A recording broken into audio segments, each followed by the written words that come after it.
A continuación, el profesor Eduardo Arroyo, que nos va a hablar de mutaciones génicas y su implicación en estadios patológicos relacionados con metabolismo del hierro.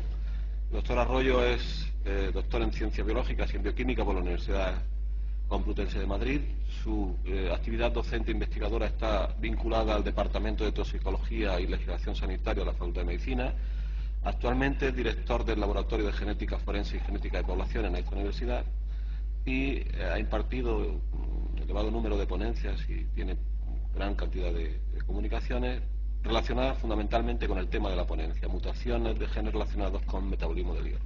Cuando quiera, por favor. Bueno, muchas gracias por la amable presentación y vamos a ver, claro, preguntará a la gente, bueno, ¿qué hace aquí alguien que trabaja en genética forense? No ha muerto nadie, al fin y al cabo pues no tiene más implicación.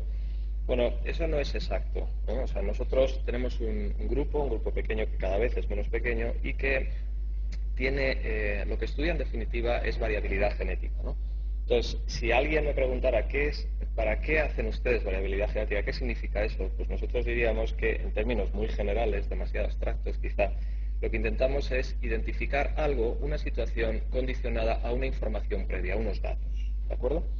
Entonces, esta situación, o sea, esta manera de enfocar las cosas tiene diversas aplicaciones y de hecho nosotros la aplicamos pues, en primer lugar a la genética forense, donde intentamos individualizar, por ejemplo, en un caso criminal a un individuo con unas hipótesis previas. En una genética de poblaciones, cuando vamos a hacer un estudio genético poblacional de una población, la que sea, intentamos singularizarla con unos condicionamientos previos, singularizarla del contexto en el que está, el contexto geográfico, histórico y del conjunto de la población mundial en el que está.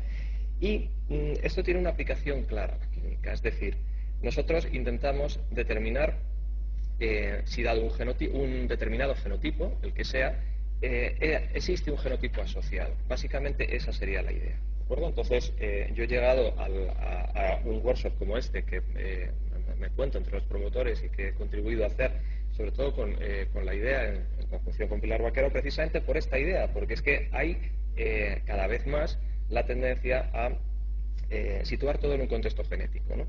Entonces, si yo tuviera que definir la deficiencia de hierro y anemia, bueno, pues hay gente aquí mucho más cualificada, porque yo no soy el nutricionista, yo no soy el bioquímico puro.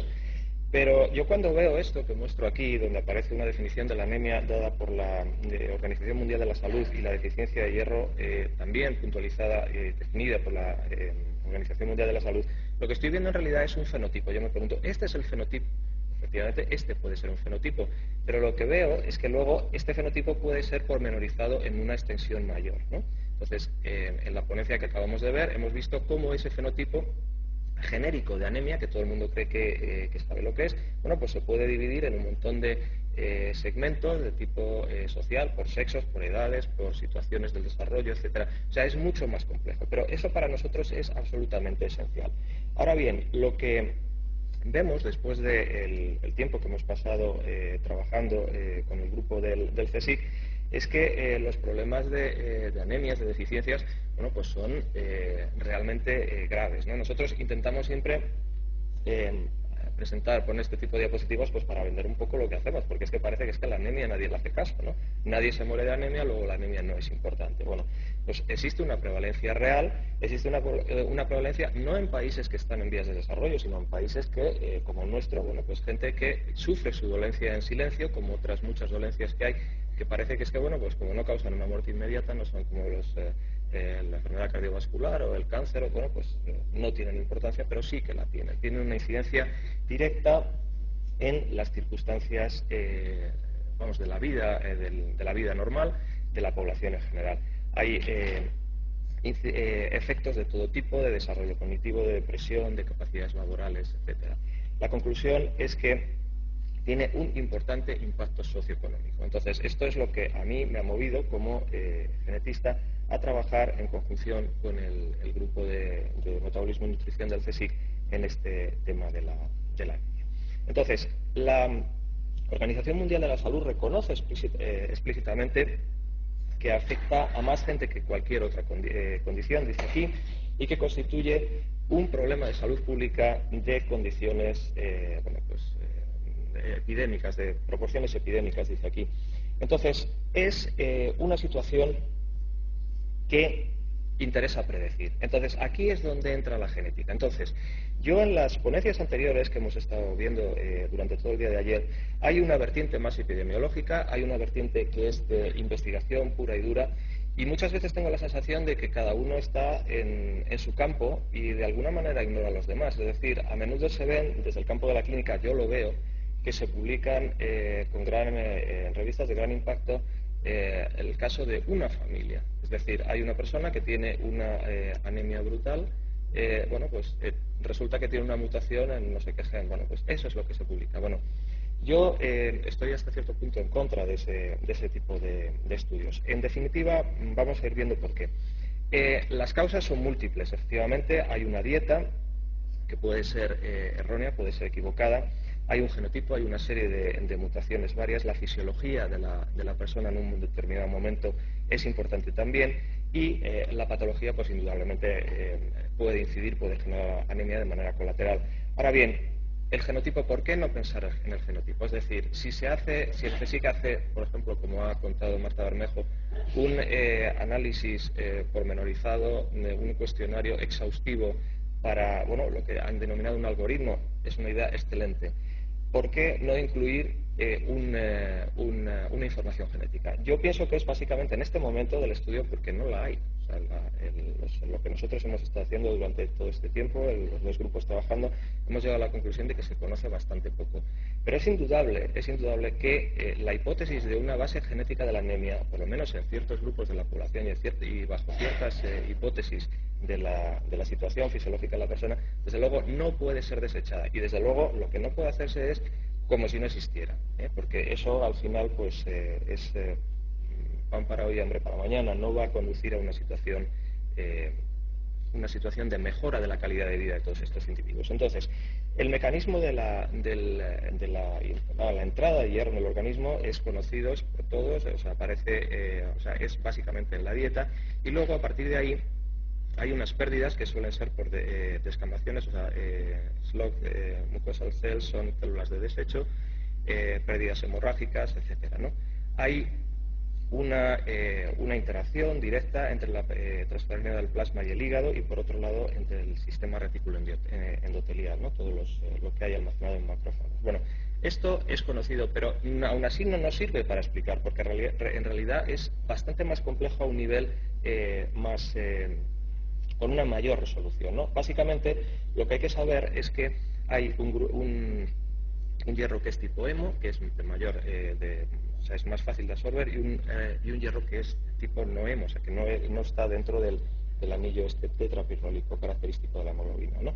El caso es que si nosotros vemos cómo se produce la absorción de hierro, lo que estamos viendo en realidad es la acción de un montón de proteínas, muchas de ellas transmembranales, otras citoplásmicas, que están oxidando y reduciendo el hierro. Entonces, de la eficiencia de estas proteínas va a depender el resultado final, de tal manera que si alguno de estos pasos no tiene la eficiencia requerida, esto va a conducir a un mal pronóstico. Puede dar alguna disfunción, por ejemplo, la anemia. Entonces, nos encontramos con un montón de genes implicados en la absorción intestinal con un examen somero de lo que es el metabolismo del hierro. Yo cuento aquí pues casi 10, ¿no? Y cada uno de ellos con su particularidad. Algunos son genes pequeños, otros como la ferritina, por ejemplo, tiene 17 exones. O sea que estudiar ese gen en una población pues puede ser una obra realmente compleja, pero bueno, el caso es que antes o después habrá de abordarse. Pero es que he aquí que aproximadamente en 2004 se desata la fiebre por dos genes nuevos en el metabolismo del hierro. Uno es la accidina, cuyo tsunami, el tsunami de la acidina, cabe pensar, ¿no? Ha llegado pues a gente que trabaja en epidemiología. De repente todo el mundo estaba publicando cuestiones acerca de trabajos acerca de la acidina y de su hipotético papel central en la regulación del metabolismo del hierro. La hemojuvelina fue aún peor, porque es que si bien la acidina se sabía que lo que hacía era almacenar el hierro en macrófagos, en la hemojuvelina es que ni siquiera se tenía muy claro qué es lo que hacía. Lo único que pasa es que hubo una persona que en 34 individuos de 29 familias dijo que estos individuos eran patológicos. Efectivamente en esas familias existía la patología y bueno, concluyó que tenía un papel muy importante. De hecho, la presencia de una hemojuvelina mutada producía efectos de sobrecarga de hierro, ¿no? Entonces, bueno, pues ya fue la segunda, el segundo gran tsunami, ¿no? Hepcidina y hemojuvelina. Pero claro, todo esto es la historia de un gran desencuentro, porque claro, todas estas publicaciones venían de la clínica, pero nadie preguntó a un genetista, bueno, ¿hasta qué punto tiene sentido coger ahora a 5.000 individuos de Alabama y buscar una mutación que apareció en una familia de Grecia, por ejemplo? Un caso real de una publicación de alto impacto. Pues yo no sé si tiene mucho sentido eso. Yo no sé si esta persona ha reflexionado o bien lo que le mueve es el interés por publicar. Bueno, tanto es así que Papanicolaou, que es uno de los promotores de esto, ha hecho una labor excelente en el descubrimiento del papel que tiene la hepcidina en la homeostasis de hierro, pero claro, él decía incluso que es que había un papel, que había un papel central, ¿no? Hay una idea en este gráfico que yo siempre lo muestro y que es clave, ¿no? Él decía que tanto la sobrecarga de hierro, o sea, el hierro elevado, como vemos aquí a la izquierda, como la hepcidina elevada, eran situaciones que conducían a los extremos de un mismo espectro. Es decir, esto tiene sentido porque lo que te está diciendo es que falla un mismo metabolismo. El mismo metabolismo alterado es el que puede producir, con una alteración, una sobrecarga de hierro, en otro sentido puede producir un déficit de hierro, ¿no? Entonces, él decía que, por ejemplo, la anemia inflamatoria y la hemocromatosis eran dos extremos del mismo espectro. Bueno, esto tiene sentido, o sea, quizá sobrevalora el papel de la hepcidina, como luego veremos por los estudios, concretamente un trabajo nuestro que está en prensa ahora, pues aportará, yo creo que luz en ese sentido, pero la idea de que toda esta vía metabólica es la misma, es la que se altera y que hay una base común a la sobrecarga y al déficit, es una idea muy interesante y que nos lleva al estudio posterior, ¿no? Entonces, nosotros nos preguntaríamos, bueno, ¿hasta qué punto son variables estos genes? Porque, claro, puede ser que estos dos genes que teóricamente jugaban un papel tan central, bueno, pues estuvieran mutados en muchos individuos con mutaciones hasta ahora no conocidas, ¿no? Entonces, esa fue la toma de contacto, ¿no? Entonces, ¿qué tipo de variación buscamos? Bueno, pues ahora mismo hay dos tipos de variación genética que son las que se llevan la palma en todos los estudios, por decirlo de alguna manera, una más reciente que otra, ¿no? Unos son los célebres SNPs, de los que os hemos contado en ponencias anteriores y que, bueno, pues aquí aparecen un caso pues bastante elemental, ¿no? Hay dos cromosomas y uno tiene una variante, el otro tiene otra variante, ¿no? Entonces, bueno, eso es un SNP. Claro, un SNP no es que aparezca en un caso aislado, no, tiene que estar lo que se denomina validado. Las bases de datos que hay en los Institutos Nacionales de la Salud, por ejemplo, en los Estados Unidos, están validados. Hay un estudio poblacional que determina que eso no es que ha ocurrido en un caso aislado y nada más, ¿no? Sino que hay una frecuencia en la población que es estimable, ¿no? Entonces ellos lo incluyen en la base de datos y te dicen, este SNP está validado, luego hay que tenerlo presente. Por otro lado, las variaciones del número de copias es la última gran, digamos, descubrimiento del proyecto que, asociado al proyecto Genoma Humano, estudia la variabilidad de la especie humana, ¿no? Entonces es un concepto muy sencillo, simplemente es que hay una determinada secuencia, un determinado gen que se repite un número de veces. Lógicamente, todo esto tiene consecuencias en la expresión, ¿no? Pero básicamente la investigación sobre variabilidad genética humana está en el campo de los SNPs. ¿Por qué? Bueno, pues porque el 85% de la variabilidad genética entre individuos la copan los SNPs, mientras que solo el 15% está en el campo de las variaciones en el número de copias, ¿no? El problema con el metabolismo del hierro es que nosotros estamos en una situación peor. ¿Y por qué digo que es peor? Bueno, pues porque aquí en esta presentación vemos, bueno, pues que hay 4 cromosomas con 4 secuencias y que aparecen una serie de SNPs, ¿no? Lo que se denomina haplotipos no es nada más que el número de SNPs, de puntos de variación que están sobre el mismo cromosoma, ¿no? Que además están relativamente cerca y que se transmiten normalmente en bloque, ¿no? Nosotros trabajamos mucho con SNPs, concretamente del cromosoma Y, pero también, por supuesto, existen en marcadores autosómicos, ¿no? La idea de los célebres tag SNPs es que con solo tiparles a ellos puedes determinar a qué haplotipo pertenece, con lo cual no es necesario secuenciar toda la región. Esto supone un ahorro en cuanto a al estudio de cualquier variabilidad, ¿no? Incluida, por ejemplo, esta que estamos hablando, de los genes del hierro, que bueno, hace factible muchas cosas, ¿no? Ahora bien, la variabilidad que es explicada por SNPs y la variabilidad que es explicada por CNVs no es solapante más que en un pequeño grado. Entonces eso tiene una consecuencia, que es necesario estudiar ambos tipos de variabilidad. Es decir, para discriminar, para obtener un 100% de discriminación, hay que estudiar los dos tipos de variación. No puede prescindirse de una. Entonces, digamos que el estudio de SNPs, que es lo que nosotros estamos haciendo y lo que hacen la mayor parte de las publicaciones, de alguna manera restringe un poco el panorama. Pero es que hay más todavía. Nosotros en el campo, el estado de la cuestión,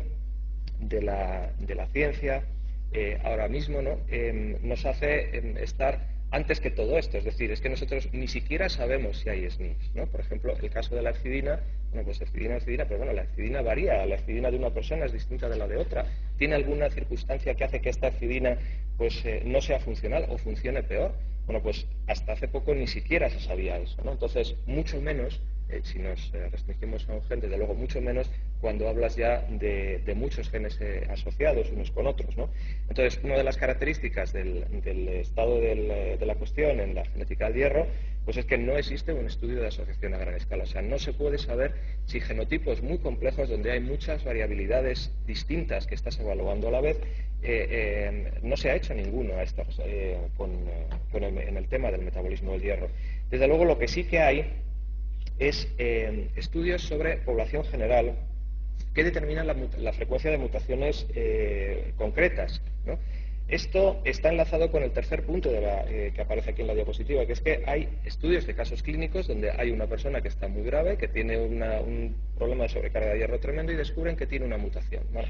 Pues eso es lo que se busca luego en poblaciones normalmente que no tienen nada que ver, prescindiendo del hecho de que todas las poblaciones del mundo están estructuradas, ¿eh? O sea, estructuradas quiere decir que tienen características genéticas propias por regiones geográficas, por grupos humanos, etcétera. O sea, esto no se puede echar en saco roto. Entonces, realmente es que está todo por hacer, pero es importante que sepan que existe el aparato técnico para vencer estas dificultades, es decir, para determinar si esos genes que pueden tener un papel tan importante varían y, sobre todo, luego que eso va a tener una aplicación. ¿Una aplicación en qué? En la capacidad de predicción, que es lo que interesa, ¿eh? Es decir, interesa al diagnóstico. ¿De acuerdo?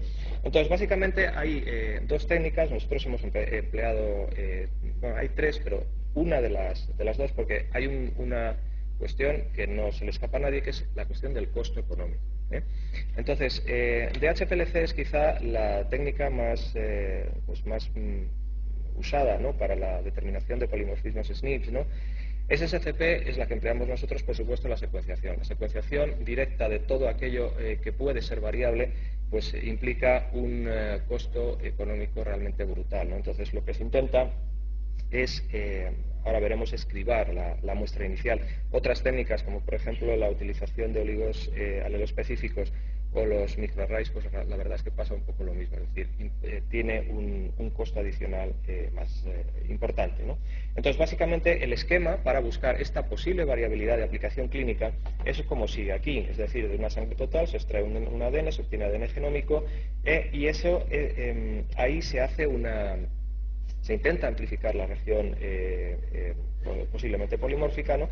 Entonces, el procedimiento de SSCP, concretamente en nuestro caso, que es lo que utilizamos, nos discrimina solamente en base a una variable muy sencilla, es decir, este individuo es mutante o no mutante. No distinguimos si la mutación está aquí, allí o si tiene dos, pero lo que sí que vemos es que este individuo no se comporta como una secuencia estándar. Entonces, cuando eso ocurre, lo confirmamos por secuenciación y volvemos otra vez, secuenciamos directamente el DNA genómico. Entonces, claro, el efecto de cribado hace que el costo se reduzca mucho más y que, por tanto, sea factible hacer este tipo de estudios, es decir, buscar mutantes a gran escala en genes que hasta ahora pues prácticamente no hay ningún estudio al respecto. Bueno, el esquema del DHPLC, para comentar así un poco rápidamente, pues no consiste nada más que en hacer pasar por una columna los fragmentos de ADN y que salgan a distintos tiempos. Salen unos antes y otros después.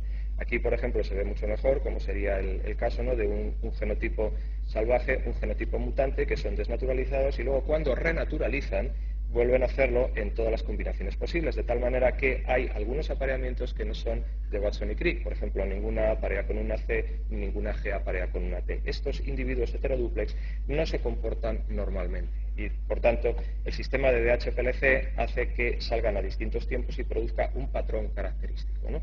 Bueno, en ventajas de esto, pues es que realmente es muy barato, ¿no?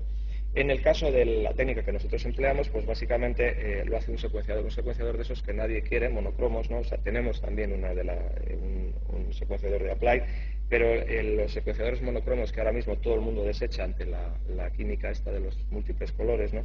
Pues realmente sirven para esto. O sea, uno puede detectar polimorfismos porque cuando desnaturaliza un ADN mutado, a la hora de volver otra vez de volver a formar de plegarse, lo hace de otra manera, este ADN, ¿no? Entonces tiene en la electroforesis, produce unas situaciones anormales, ¿no? Entonces uno es capaz de detectar este patrón. Entonces nosotros lo hacemos con dos secuenciadores ALF y sin ser un gran laboratorio esto funciona perfectamente, perfectamente, y es una herramienta factible que está al alcance de la investigación. En este caso, por ejemplo, vemos un caso de SSCP sobre el gen HAMP de epsidina, ¿no? Donde se ve cómo es el patrón de un individuo homocigoto y este individuo que es heterocigoto para el gen de epsidina, ¿no? Bueno, pues se ve aquí que, bueno, se vería mejor en la pantalla. Bueno, presenta un doble pico en la secuencia, ¿no? Pero nos ha llevado a secuenciarlo precisamente el hecho de que tiene dos picos. Es un sistema realmente barato de funcionar. Entonces, los estudios que hemos realizado hasta ahora, por un lado, bueno, pues el estudio histórico que dice Pilar Vaquero, ¿no? Por el que me hice famoso, que dice. Bueno, es un estudio simplemente poblacional, donde estudiamos en población española 2 mutaciones de sobrecarga de hierro, ¿no?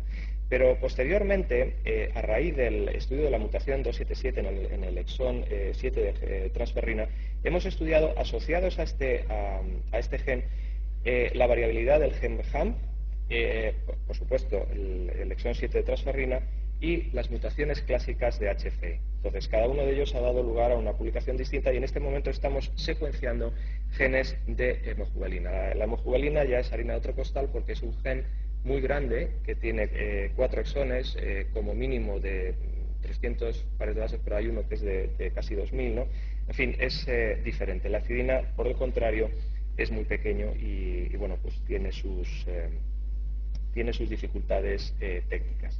El caso es que esta tabla, cuyos resultados fueron inicialmente presentados en un congreso internacional, una reunión internacional que hubo en Oporto, pero que han salido pues no me parece que ha sido justo antes del verano, publicados por nosotros, es Sarria et al. En el European Journal Nutrition, aparece esta tabla donde se veía una cosa que era interesante. Desde luego, lo primero de todo es que la acidina apenas presenta variabilidad genética. Es decir, si hay algún papel de la acidina, alguna disfunción de la acidina, desde luego no es la variabilidad genética que presenta en sí mismo el gen, ¿no? Por otro lado, la mutación 277 del gen de transferrina, que hipotéticamente se lanzó también a la comunidad científica mundial como uno de los causantes de la anemia, ¿no? Bueno, pues nosotros hemos visto que efectivamente no presenta, no tiene ninguna relevancia, ¿no? Lo que sí que es interesante es que esta mutación va asociada a otras, que además son curiosamente mutaciones sinónimas, es decir, mutaciones que no producen ninguna alteración en la proteína. ¿Por qué? No lo sé, pero el hecho es que es así, es decir, que todos los individuos que son 277 llevan asociadas otras mutaciones y, por tanto, es verdad que en un gen tan importante como es la transferrina para el metabolismo del hierro, desde luego hay haplotipos definidos.